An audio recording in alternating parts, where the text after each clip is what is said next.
욥기 6장. 욥이 대답하였다. 아, 내가 겪은 고난을 모두 저울에 달아볼 수 있고 내가 당하는 고통을 모두 저울에 올릴 수 있다면 틀림없이 바다의 모래보다 더 무거울 것이니 내 말이 거칠었던 것은 이 때문이다. 전능하신 분께서 나를 관용으로 삼고 화살을 쏘시니 내 영혼이 그 독을 빤다. 하나님이 나를 몰아치셔서 나를 두렵게 하신다. 풀이 있는데 나귀가 울겠느냐? 꼴이 있는데 소가 울겠느냐? 싱거운 음식을 양념도 치지 않고 먹을 수 있겠느냐? 달걀 흰자위를 무슨 맛으로 먹겠느냐? 그런 것들은 생각만 해도 구역질이 난다. 냄새조차도 맡기가 싫다. 누가 내 소망을 이루어 줄까? 하나님이 내 소원을 이루어 주신다면, 하나님이 나를 부수시고 손을 들어 나를 깨뜨려 주시면 그것이 오히려 내게 위로가 되고 이렇게 무자비한 고통 속에서도 그것이 오히려 내게 기쁨이 될 것이다. 나는 거룩하신 분의 말씀을 거역하지 않았다. 그러나 내게 무슨 기력이 있어서 더 견뎌내겠으며 얼마나 더 살겠다고 더 버텨내겠는가? 내 기력이 돌의 기력이라도 되느냐? 내 몸이 노쇠라도 되느냐? 나를 도와줄 이도 없지 않으냐? 도움을 구하러 갈 곳도 없지 않으냐? 내가 전능하신 분을 경외하든 말든 내가 이러한 절망 속에서 허덕일 때야말로 친구가 필요한데 친구라는 것들은 물이 흐르다가도 마르고 말랐다가도 흐르는 개울처럼 미덥지 못하고 배신감만 느끼게 하는구나. 얼음이 녹으면 흙탕물이 흐르고 눈이 녹으면 물이 넘쳐 흐르다가도 날이 더워지면 쉬 마르고 날이 뜨거워지면 흔적조차 없어지고 마는 개울. 물이 줄기를 따라서 굽이쳐 흐르다가도 메마른 땅에 이르면 곧 끊어지고 마는 개울. 대마의 대상들도 물을 찾으려 했고 스바의 행인들도 그 개울에 희망을 걸었지만 그들이 거기에 이르러서는 실망하고 말았다. 그 개울에 물이 흐를 것이라는 기대를 했던 것을 오히려 부끄러워하였다. 너희가 이 개울과 무엇이 다르냐? 너희도 내 몰골을 보고서 두려워서 떨고 있지 않느냐? 내가 너희더러 이거 내놓아라 저거 내놓아라 한 적이 있느냐? 너희의 재산을 떼어서라도 내 목숨 살려달라고 말한 적이 있느냐? 아니면 원수의 손에서 나를 건져달라고 하길 했느냐? 폭군의 세력으로부터 나를 속량해 달라고 부탁하기라도 했느냐? 어디 알아듣게 말 좀 해보아라. 내가 귀 기울여 듣겠다. 내 잘못이 무엇인지 말해보아라. 바른 말은 힘이 있는 법이다. 그런데 너희는 정말 무엇을 책망하는 것이냐? 너희는 남의 말꼬투리나 잡으려는 것이 아니냐? 절망에 빠진 사람의 말이란 바람과 같을 뿐이 아니냐? 너희는 고아라도 제비를 뽑아 노예로 넘기고 이익을 챙길 일이라면 친구라도 서슴지 않고 팔아넘길 자들이다. 내 얼굴 좀 보아라. 내가 얼굴을 맞대고 거짓말이야 하겠느냐?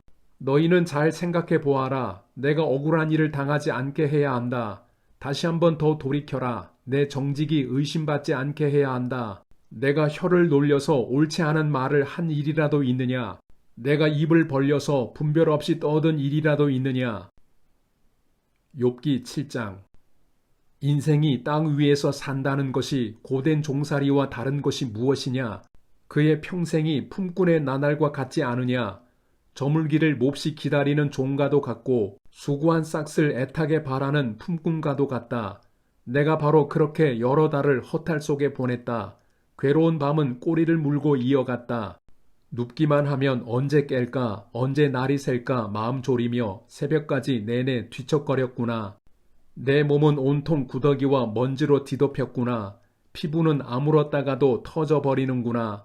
내 날이 배틀의 북보다 빠르게 지나가니 아무런 소망도 없이 종말을 맞는구나. 내 생명이 한낱 바람임을 기억하여 주십시오. 내가 다시는 좋은 세월을 못 볼 것입니다. 어느 누구도 다시는 나를 볼 수 없을 것입니다. 주님께서 눈을 뜨고 나를 찾으려고 하셔도 나는 이미 없어졌을 것입니다. 구름이 사라지면 자취도 없는 것처럼 스올로 내려가는 사람도 그와 같아서 다시는 올라올 수 없습니다. 그는 자기 집으로 다시 돌아오지도 못할 것이고 그가 살던 곳에서도 그를 몰라볼 것입니다.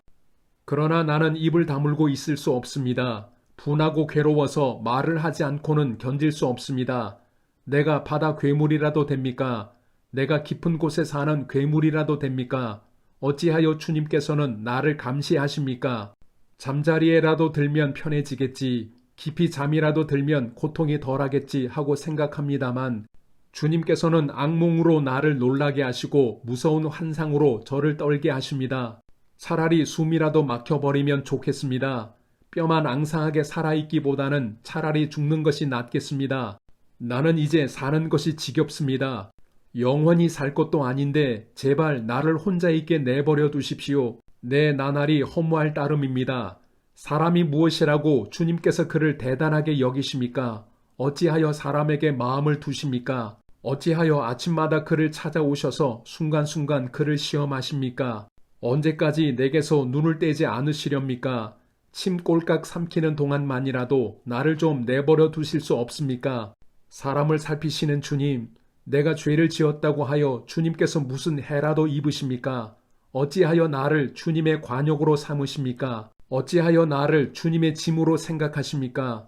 어찌하여 주님께서는 내 허물을 용서하지 않으시고 내 죄악을 용서해 주지 않으십니까? 이제 내가 숨져 흙 속에 누우면 주님께서 아무리 저를 찾으신다 해도 나는 이미 없는 몸이 아닙니까? 욥기 8장. 수아 사람 빌닷이 대답하였다. 언제까지 내가 그런 투로 말을 계속할 테냐? 내 입에서 나오는 말 거센 바람과도 같아서 걷잡을 수 없구나.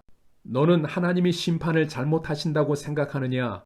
전능하신 분께서 공의를 거짓으로 판단하신다고 생각하느냐? 내 자식들이 주님께 죄를 지으면 주님께서 그들을 벌하시는 것은 당연한 일이 아니냐? 그러나 내가 하나님을 간절히 찾으며 전능하신 분께 자비를 구하면 또 내가 정말 깨끗하고 정직하기만 하면 주님께서는 너를 살리시려고 떨치고 일어나셔서 내 경건한 가정을 회복시켜 주실 것이다. 처음에는 보잘것 없겠지만 나중에는 크게 될 것이다. 이제 옛 세대에게 물어보아라.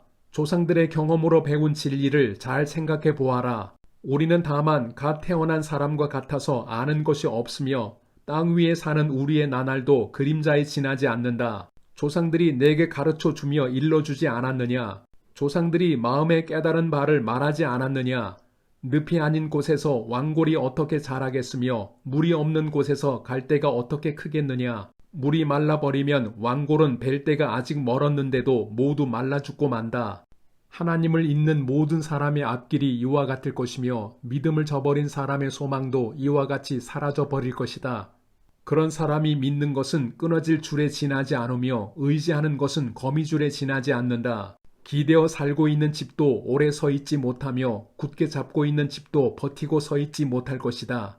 비록 햇빛 속에서 싱싱한 식물과 같이 동산마다 그 가지를 뻗으며 돌무더기 위에까지 그 뿌리가 엉키어서 돌 사이에 뿌리를 내린다고 해도 뿌리가 뽑히면 서 있던 자리마저 나는 너를 본 일이 없다고 모르는 채 할 것이다. 살아서 누리던 즐거움은 이렇게 빨리 지나가고 그 흙에서는 또 다른 식물이 돋아난다. 정말 하나님은 온전한 사람 물리치지 않으시며 악한 사람 손잡아 주지 않으신다. 그분께서 내 입을 웃음으로 채워주시면 내 입술은 즐거운 소리를 낼 것이니 너를 미워하는 사람은 부끄러움을 당할 것이며 악인의 장막은 자취도 없이 사라질 것이다. 욥기 9장. 욥이 대답하였다.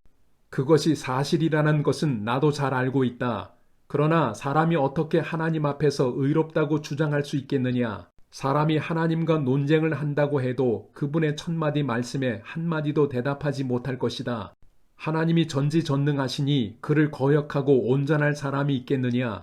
아무도 모르는 사이에 산을 옮기시며 진노하셔서 산을 뒤집어 엎기도 하신다. 지진을 일으키시어 땅을 그 밑부리에서 흔드시고 땅을 받치고 있는 기둥들을 흔드신다. 해에게 명령하시어 뜨지 못하게도 하시며 별들을 가두시어 빛을 내지 못하게도 하신다.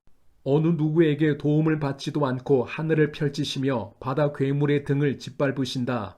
북두칠성과 삼성을 만드시고 묘성과 남방의 밀실을 만드시며 우리가 측량할 수 없는 큰 일을 하시며 우리가 헤아릴 수 없는 기이한 일을 행하시는 분이시다.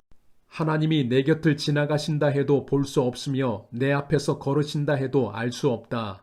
그가 가져가신다면 누가 도로 찾을 수 있으며 누가 감히 그에게 왜 그러시느냐고 할 수 있겠느냐. 하나님이 진노를 풀지 아니하시면 라합을 돕는 무리도 무릎을 꿇는데 내가 어찌 감히 그분에게 한마디라도 대답할 수 있겠으며 내가 무슨 말로 말대꾸를 할 수 있겠느냐. 비록 내가 옳다 해도 감히 아무 대답도 할 수 없다. 다만 나로서 할 수 있는 일은 나를 심판하실 그분께 은총을 비는 것뿐이다. 비록 그분께서 내가 말하는 것을 허락하신다 해도 내가 부르짖는 소리를 귀 기울여 들으실까?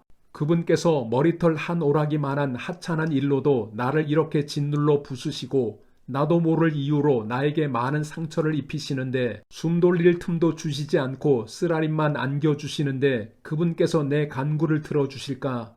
강한 쪽이 그분이신데 힘으로 겨룬다고 한들 어떻게 이기겠으며 재판에 붙인다고 한들 누가 그분을 재판정으로 불러올 수 있겠느냐.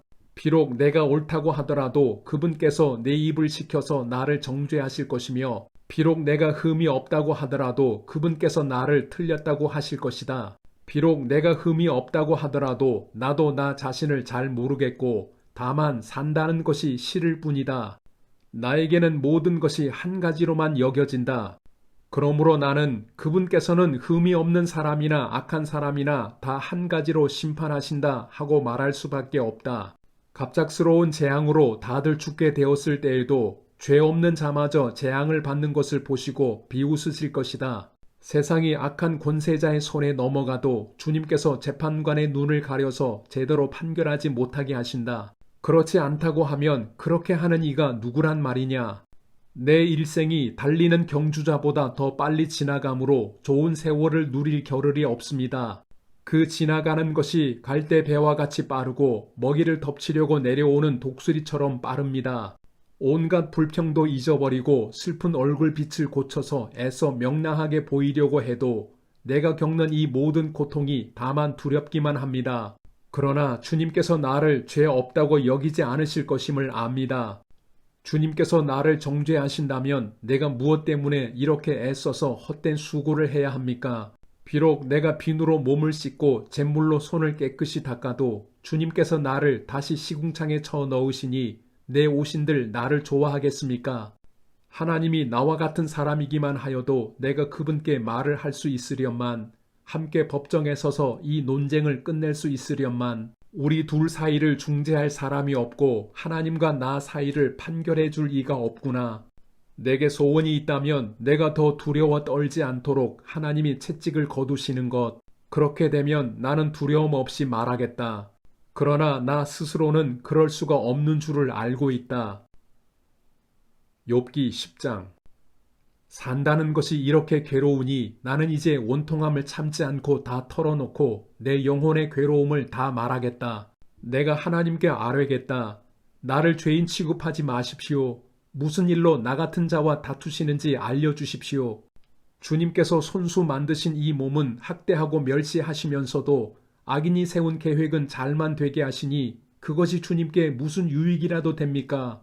주님의 눈이 살과 피를 가진 사람의 눈이기도 합니까?